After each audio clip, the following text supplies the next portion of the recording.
Suite de la correction de l'extrait de BTS 100.9, donc au niveau de l'aspiration, on vous demande dans un premier temps de vérifier l'homogénéité des unités. Donc j'ai une variation de pression ici qui est en newton par mètre carré. Ici j'ai un débit volumique qui est en mètres cubes par seconde. Les mètres carrés s'en vont, les mètres cubes ici il ne reste que des mètres. On aura donc des newtons mètres par seconde, et je rappelle que des newtons mètres par seconde, ça nous fait des watts. Ensuite, on me demande de calculer le débit. En fait, c'est un changement d'unité. Il faut que je passe de mètres cubes par heure à mètres cubes par seconde. Je divise par 3600 et j'obtiens environ 14 mètres cubes par seconde. Donc, je vais calculer la puissance. Donc, ça me fait, au niveau des variations de pression, j'ai 5280. Je viens de trouver le débit 14,58. J'obtiens une puissance de 77 000 watts. Là, on me demande de redémontrer les mètres coulombs d'eau. Je vous rappelle, on l'a déjà vu, que 10 mètres coulombs d'eau, au niveau du bas, on va avoir une pression de 1 bar qui fait 10 puissance 5 pascal. Ça fait exactement 98 100 pascal.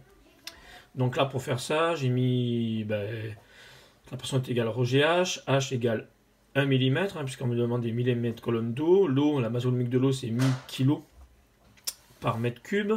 Donc je remplace rho par sa valeur, 1000, petit g par sa valeur, 9,81. Et la hauteur, la hauteur, je l'ai mise en mètres, ça fait 0,001.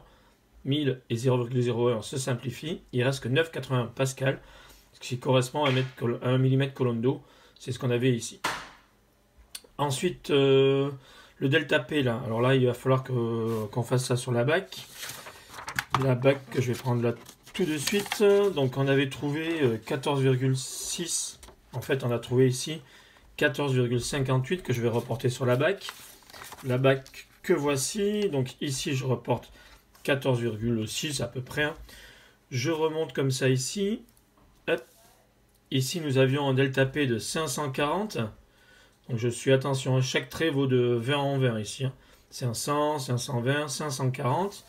Mon intersection ici tombe, hop, on ne le voit pas bien sur l'image, sur une vitesse de rotation de 1100 tours par minute.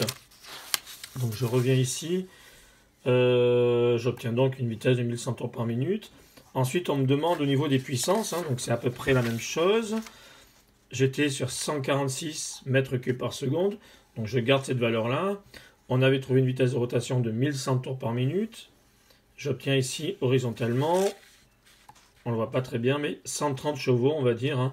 Donc là, j'ai 100, 110, 120, 130 chevaux, que je multiplie par 736, donc ça fait ici PU égale 95 000 watts, 95 kW.